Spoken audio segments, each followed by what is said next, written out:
안녕하세요. 저는 박미자입니다. 올해 70살이에요. 사람들은 저를 늘 최 교수님 사모님이라고 불렀어요.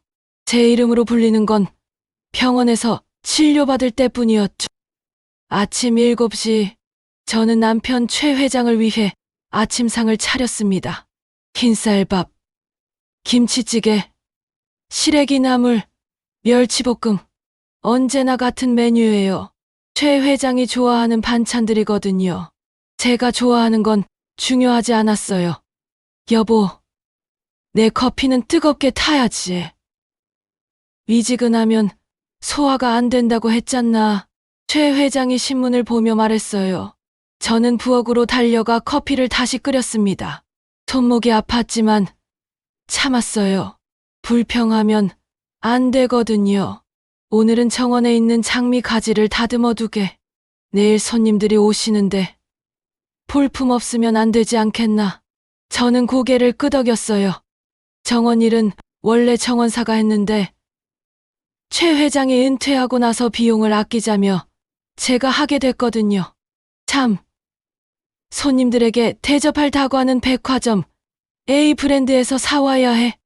싼 걸로 사면 체면이 서지 않으니까.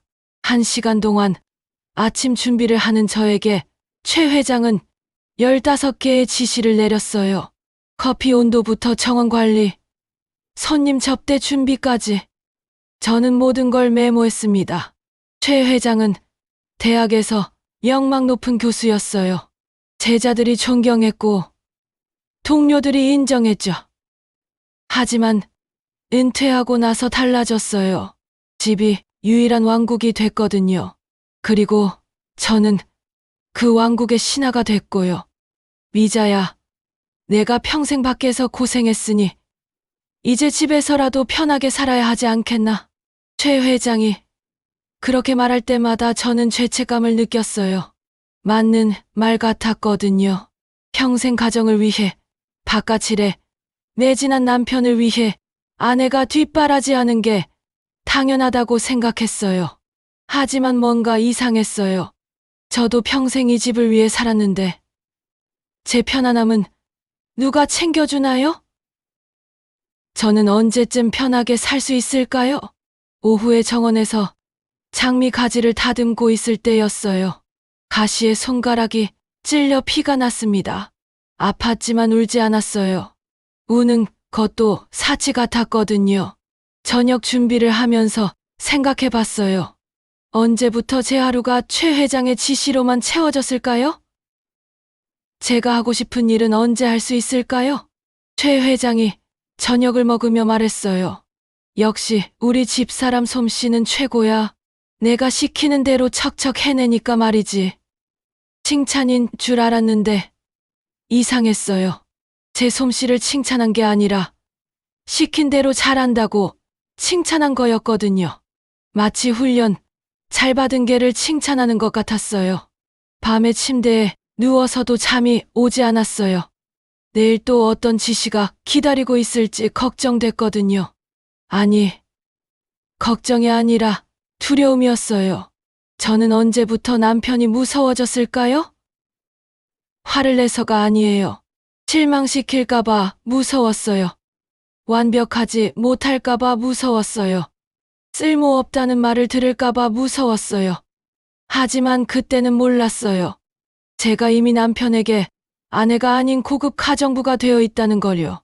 그리고 그 덫에서 벗어나려면 용기가 필요하다는 것도 모르고 있었답니다. 일주일 후, 최 회장이 대학 동료들을 집에 초대했어요. 저는 사흘 전부터 준비를 시작했습니다. 집 청소부터 음식 준비까지 모든 걸 혼자 해야 했거든요. 미자야, 김 교수 부인이 유명한 요리 선생님이라더군. 우리도 뒤처지면 안 되지. 최 회장의 말에 저는 더욱 신경을 썼어요. 한식, 양식, 중식을 골고루 준비했습니다. 손목이 욱신거렸지만 파스를 붙이고 버텼어요. 손님들이 도착했을 때 저는 완벽한 상차림을 준비해놨어요.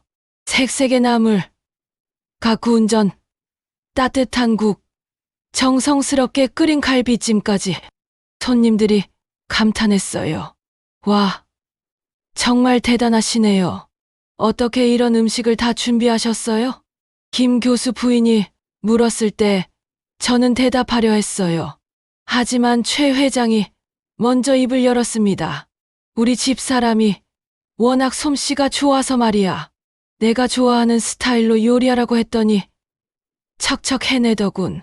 제가 사흘 동안 준비한 음식이 최 회장이 시킨 결과물이 됐어요. 제 정성과 노력은 사라지고 최 회장의 명령만 남았습니다. 부러워요. 우리 집 사람은 내가 뭘 해달라고 하면 귀찮아하기만 하는데. 이 교수가 웃으며 말했어요. 그러자 최 회장이 우쭐해했습니다. 그건 훈련이 안 돼서 그래. 처음엔 우리 집 사람도 그랬는데 내가 차근차근 가르쳤지. 훈련이요. 가르쳤다고요. 저는 애완동물이 아닌데요. 마음속으로 소리쳤지만 입 밖으로는 나오지 않았어요. 손님들이 음식을 맛보며 칭찬했어요. 이 갈비찜은 정말 일품이네요. 어떤 양념을 쓰셨어요? 저에게 물었지만 최 회장이 대신 답했어요. 내가 좋아하는 간장 베이스로 하라고 했어요. 단맛을 조금 넣고 말이지.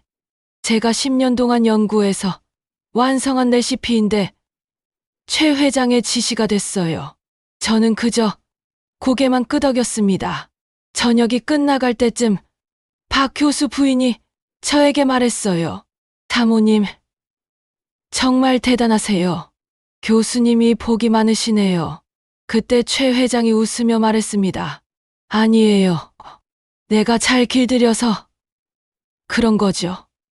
처음엔 성격이 제 멋대로였는데 이제는 내 말을 잘 들어요. 길들였다고요. 저를 길들였다고 했어요. 그 순간 온몸에 소름이 돋았어요. 저는 사람인데 길들이는 대상이었던 거예요. 손님들이 돌아간 후 최 회장이 만족스러워했어요. 오늘 정말 체면이 섰어. 다들 부러워하더군. 역시 내 안목이 틀리지 않았어.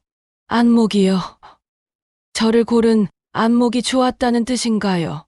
저는 최 회장이 선택한 물건 같았어요. 설거지를 하면서 눈물이 났어요. 제가 정성껏 만든 음식을 손님들이 맛있게 먹어줘서 기뻤는데 그 기쁨마저 최 회장 것이 되어버렸거든요. 거울을 봤어요. 피곤해 지친 제 얼굴이 보였습니다. 언제부터 이렇게 생기를 잃었을까요? 웃는 것조차 최 회장을 위한 연기 같았어요. 그날 밤 최 회장이 말했어요. 오늘 정말 고마웠어. 덕분에 동료들 앞에서 자랑스러웠다니까. 고맙다는 말을 들으니 기뻤어야 했는데 허전했어요. 저는 최 회장의 자랑거리가 되기 위해 사는 게 아니거든요. 하지만 그때는 그걸 깨닫지 못했어요. 저 자신조차 최 회장의 소유물이라고 생각하고 있었으니까요. 한 달이 지났어요. 매일 반복되는 집안일로 손목 통증이 심해졌습니다. 아침에 일어날 때도 손목이 욱신거렸고 물건을 들 때마다 아팠어요. 하지만 참았어요. 아프다고 하면 최 회장이 실망할 것 같았거든요. 게다가 내일은 제 동창회에 최 회장과 함께 참석하기로 약속했어요. 미자야, 내일 동창회에서 체면 좀 세워줘야겠어. 자네 친구들이 내가 어떤 사람인지 알게 말이야. 최 회장이 기대에 찬 표정으로 말했어요. 저는 고개를 끄덕이며 내일 입을 옷을 준비했습니다. 그런데 그날 오후 빨래를 널다가 갑자기 손목에 극심한 통증이 왔어요. 빨래 집게가 손에서 떨어졌고 저는 그 자리에 주저앉았습니다. 아야! 소리가 절로 나왔어요. 손목을 감싸 쥐었지만 통증은 사라지지 않았습니다. 눈물이 주르륵 흘렀어요. 최 회장이 달려왔어요. 걱정스러운 표정을 지었습니다. 여보, 뭐가 잘못된 거야? 손목이 너무 아파요. 움직일 수가 없어요. 저는 떨리는 목소리로 말했어요. 최 회장이 제 손목을 살펴봤습니다. 부어 있었거든요. 그런데 최 회장의 다음 말이 충격적이었어요. 여보, 지금 아프면 어쩌려고? 내일 자네 동창회에 내가 동반 참석하기로 약속했잖아. 제 아픔보다 약속이 먼저였어요. 내일 못 가면 내 체면이 뭐가 되겠나? 자네 친구들 앞에서 말이야. 체면이요. 제가 아픈데 체면을 걱정하시는 거예요? 가슴이 무너져 내리는 느낌이었어요. 병원에 가야 할 것 같아요. 병원은 내일 동창회 끝나고 가면 되잖아. 하루 이틀 참으면 되는 거 아냐? 최 회장의 목소리에 짜증이 섞여 있었어요. 제가 아픈 게 귀찮다는 듯이요.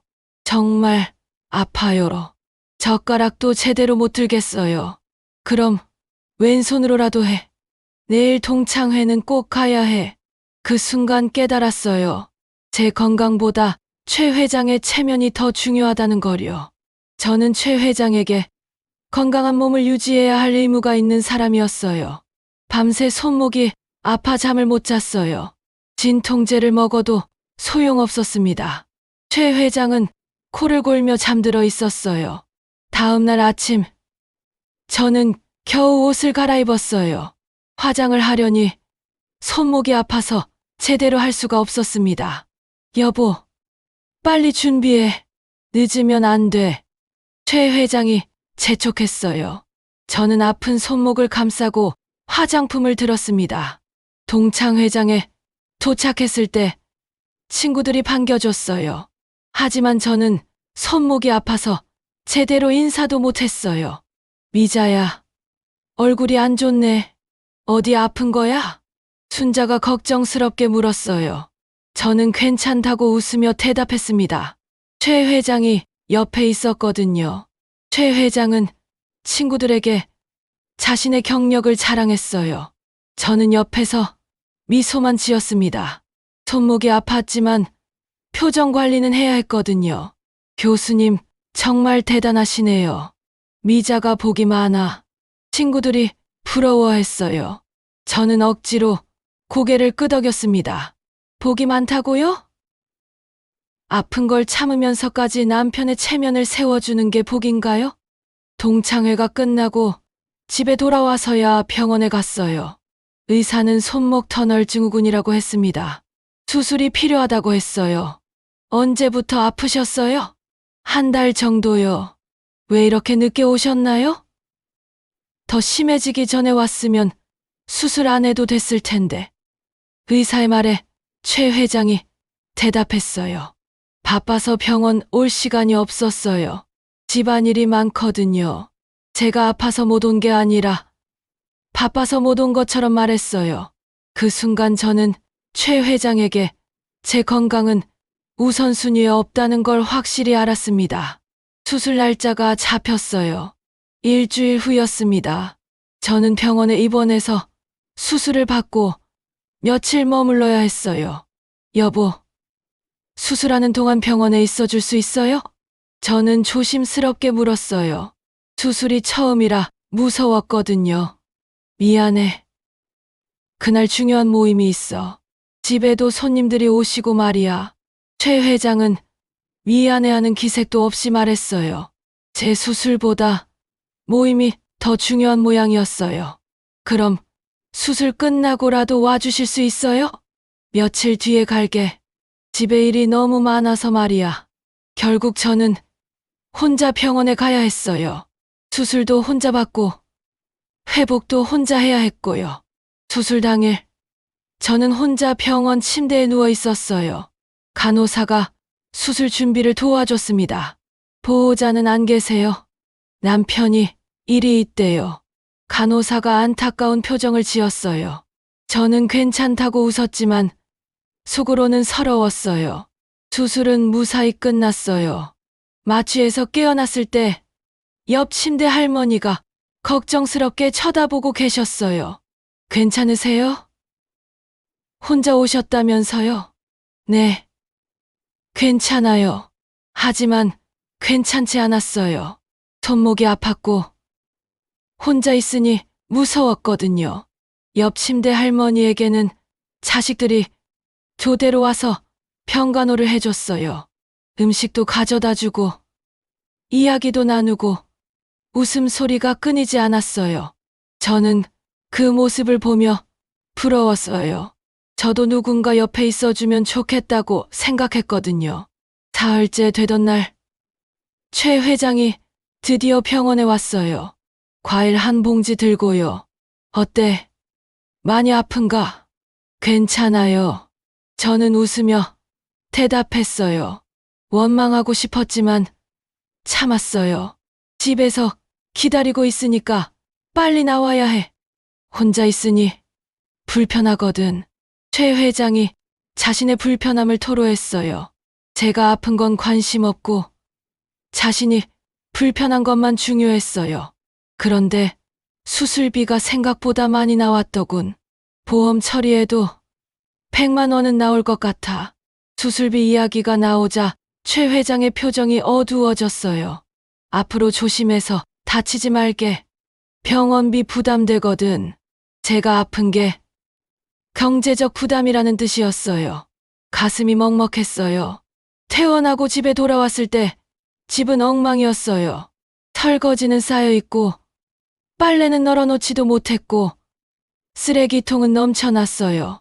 여보, 참 불편했어.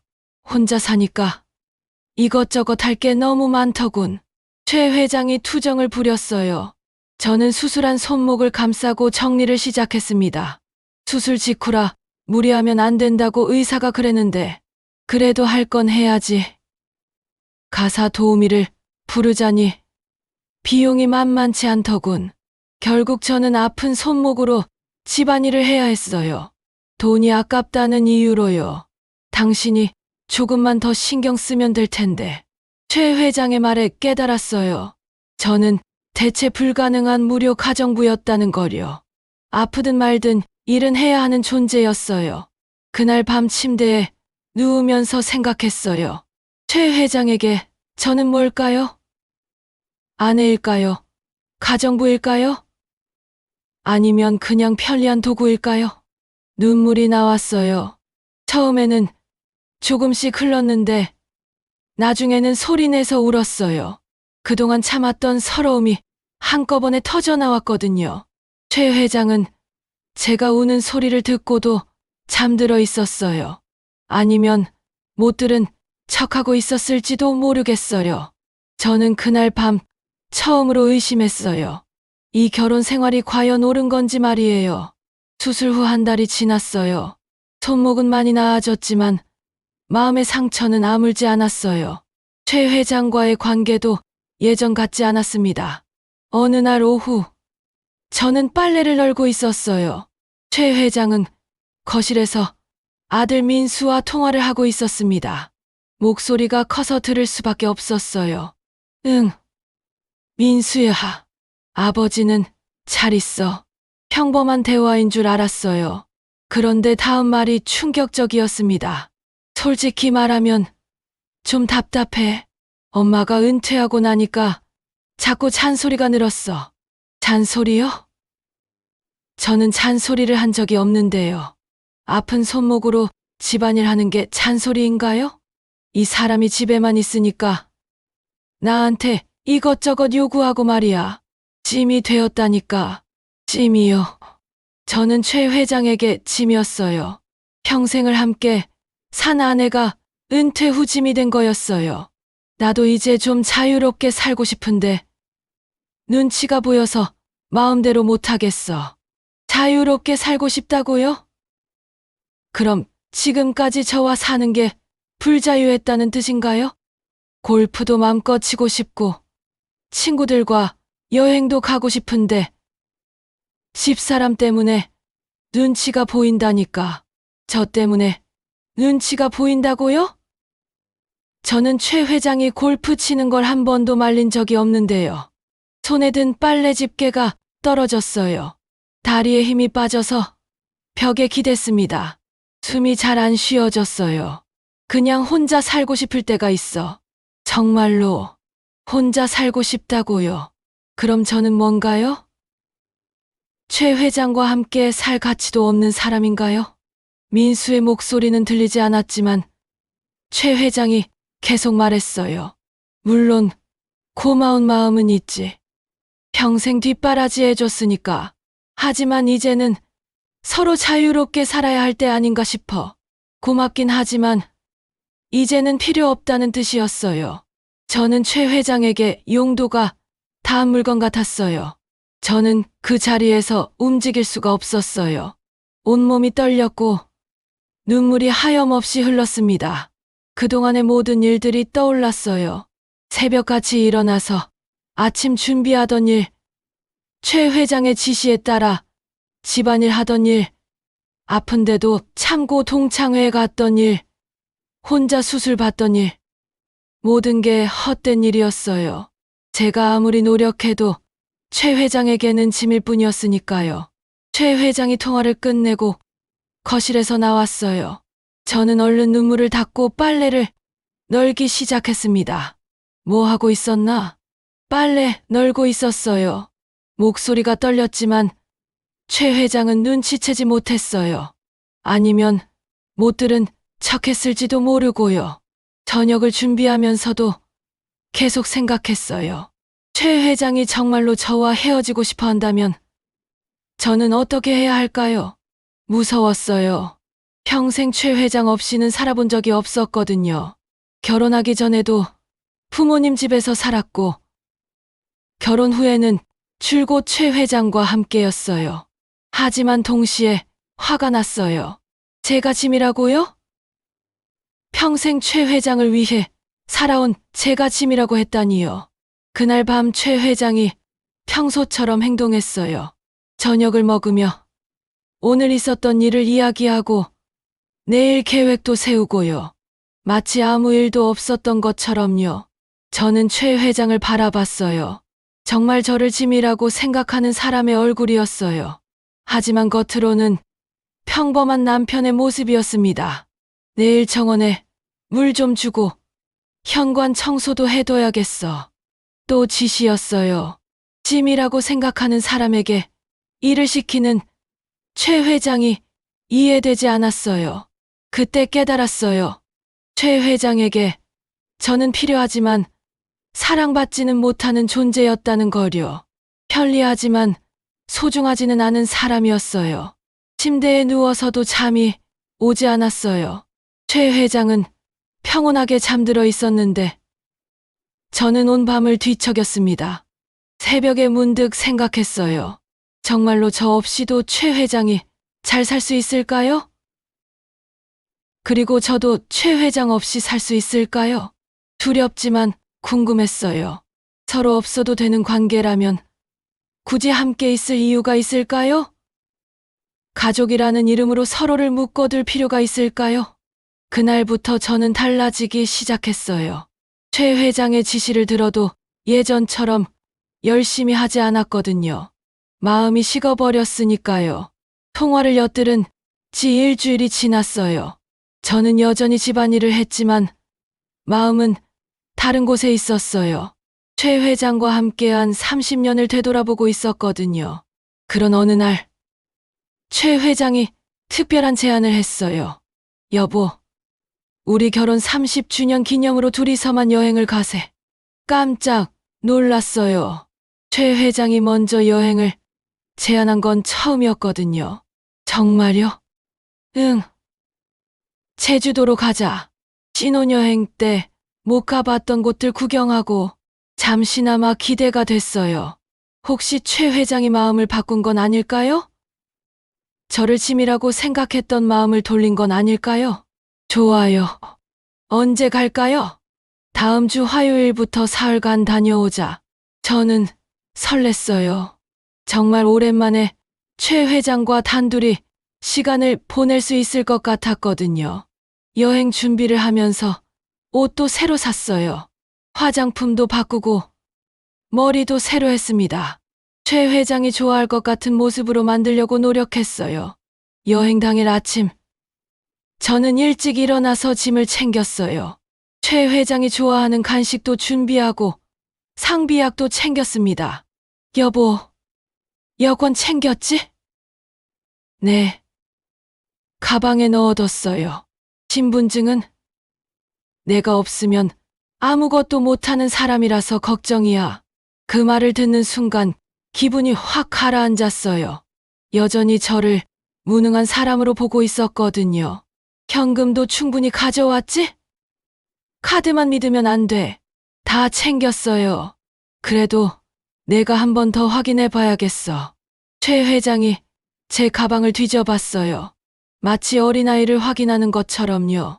공항에 가는 길에도 계속 지시했어요. 공항에서 길 잃으면 안 되니까 내 뒤를 따라와. 혼자서는 못 다니잖아. 비행기에서는 조용히 있어야 해. 다른 승객들한테 민폐 끼치지 말고. 저는 최 회장의 소유물이었어요. 관리해야 할 짐이었고 통제해야 할 대상이었어요. 공항에 도착했을 때 깨달았어요. 이 여행도 최 회장의 계획일 뿐이라는 걸요. 저와 함께 추억을 만들려는 게 아니라 저를 관리하고 통제하는 연습을 하려는 거였어요. 체크인 카운터에서 최 회장이 말했어요. 이 사람은 혼자서는 아무것도 못해서 제가 다 해드려야 해요. 직원에게 저를 무능한 사람으로 소개했어요. 부끄러웠어요. 저는 대학도 졸업했고 살림도 혼자 다 해내는 사람인데요. 그 순간 결심했어요. 이 여행을 가지 않겠다고요. 여보, 저는 여행 안 갈래요. 뭐라고? 최 회장이 놀라며 물었어요. 갑자기 몸이 안 좋아서요. 혼자 다녀오세요. 무슨 소리야? 벌써 다 준비했는데. 죄송해요. 정말 몸이 안 좋아요. 저는 가방을 들고 공항을 나섰어요. 최 회장이 뒤에서 불렀지만 돌아보지 않았습니다. 집으로 돌아가는 택시 안에서 눈물이 났어요. 하지만 후회되지는 않았어요. 처음으로 제 의지로 선택한 일이었거든요. 집에 도착해서 거울을 봤어요. 화장이 번져서 얼굴이 엉망이었지만 눈빛은 살아있었어요. 그리고 결심했어요. 제 인생에 새로운 여행을 시작하겠다고요. 최 회장 없는 여행을요. 부동산에 전화를 걸었어요. 여보세요. 집을 팔고 싶은데요. 떨리는 목소리였지만 분명했어요. 저는 더 이상 최 회장의 짐이 되고 싶지 않았거든요. 최 회장이 여행에서 돌아온 건 사흘 후였어요. 저는 그동안 이사 준비를 했습니다.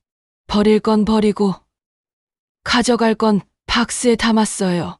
현관문이 열리는 소리가 났어요. 최 회장이 들어왔습니다. 여보, 나왔어. 평소와 다름없는 목소리였어요. 하지만 거실을 본 순간 표정이 일그러졌습니다. 이게 뭐야? 왜 집이 이 모양이야? 박스들이 거실에 쌓여 있었어요. 가구들도 몇 개는 치워져 있었고요. 이사 가려고 짐 쌌어요. 저는 담담하게 말했어요. 최 회장이 황당한 표정을 지었습니다. 이사? 누구 마음대로 이사를 간다는 거야? 제 마음대로요. 무슨 소리야? 이 집을 팔기로 했다고? 네. 계약했어요. 최 회장의 얼굴이 빨갛게 달아올랐어요. 미쳤나? 누구한테 허락받고 그런 일을 했어? 누구한테 허락을 받아야 하나요? 제가 반문하자 최 회장이 더욱 화를 냈어요. 이 집은 내 명예와 자존심이 담긴 곳이야. 내가 평생 노력해서 마련한 집이라고. 당신 명예, 당신 자존심. 저는 차분하게 말했어요. 이 집은 당신 혼자 힘으로 산 집이 아니에요. 제 비상금도 들어갔거든요. 비상금? 무슨 비상금? 최 회장이 놀라며 물었어요. 제가 비상금을 모으고 있었다는 걸 몰랐거든요. 결혼 후부터 조금씩 모은 돈이 있어요. 생활비에서 아껴가며 모은 거예요. 최 회장이 멍하니 저를 바라봤어요. 얼마나 모았는데 이 집 살 때 반값은 제 돈으로 냈어요. 당신이 모르게요. 충격을 받은 표정이었어요. 제가 그런 능력이 있다는 걸 상상도 못했던 것 같아요. 왜 그런 걸 숨겼어? 당신이 물어보지 않았으니까요. 그리고 필요하면 쓰라고 드렸을 거예요. 최 회장이 소파에 주저앉았어요. 그럼 정말 이 집을 팔 권리가 있다는 거네. 네, 있어요. 최 회장이 갑자기 애원하기 시작했어요. 여보, 내가 잘못했어. 다시 생각해봐. 뭘 잘못했는지 알아요? 내가 당신을 소홀히 했나?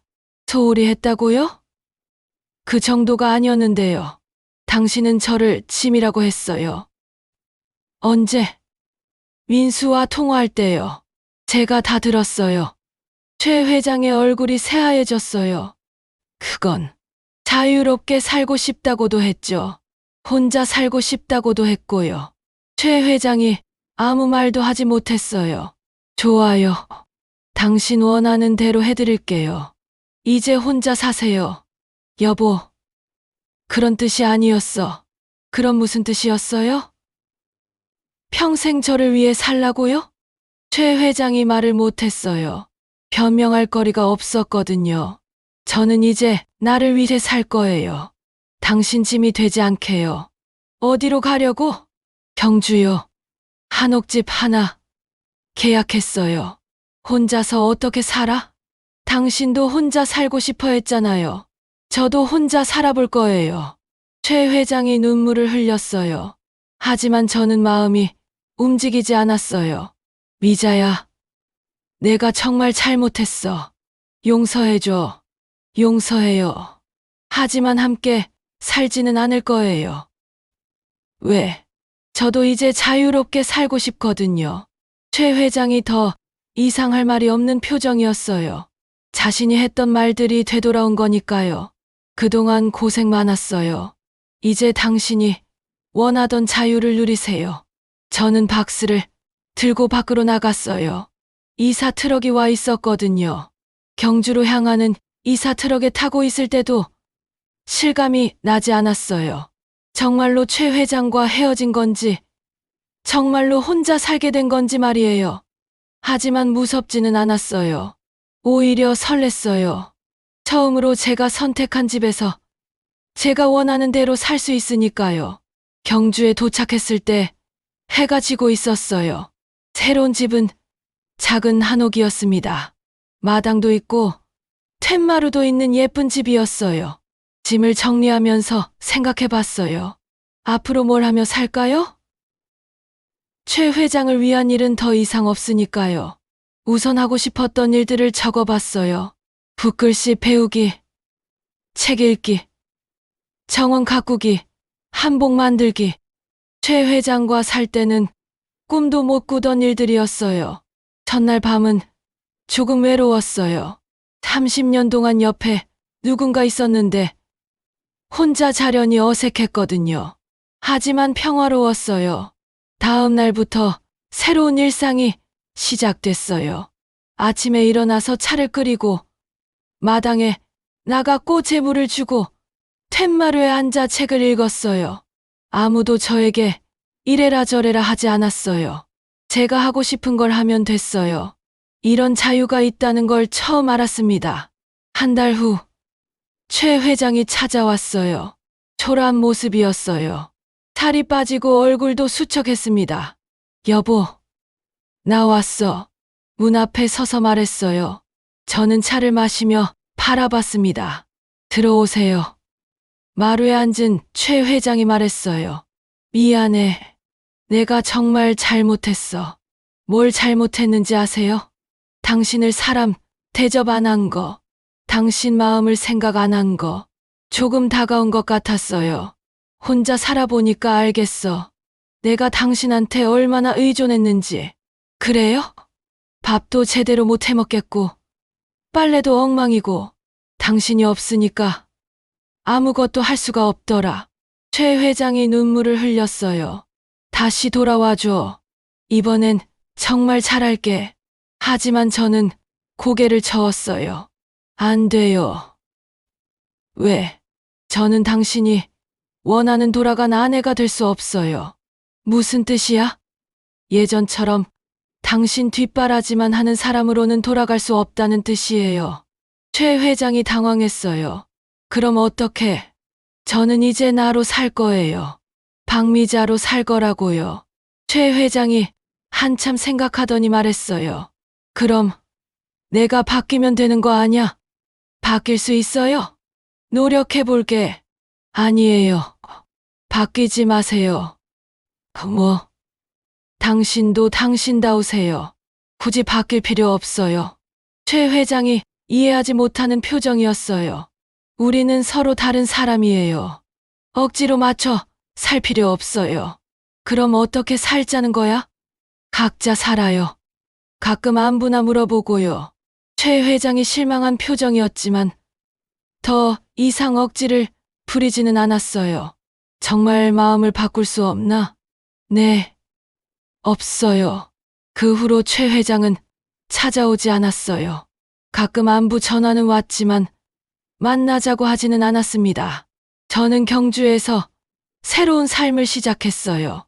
붓글씨를 배우고 한복을 지어 입고 좋아하는 책을 읽었어요.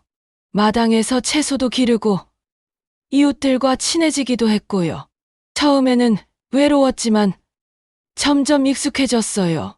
아니, 외로운 게 아니라 평화로운 거였어요. 지금 저는 매일 아침 툇마루에 앉아 차를 마시며 하루를 시작해요. 아무도 저에게 뭘 하라고 시키지 않아요. 제가 하고 싶은 일만 하면 돼요. 여러분은 누구의 이름으로 살고 계세요? 혹시 다른 사람을 위해 자신을 포기하고 있지는 않으신가요?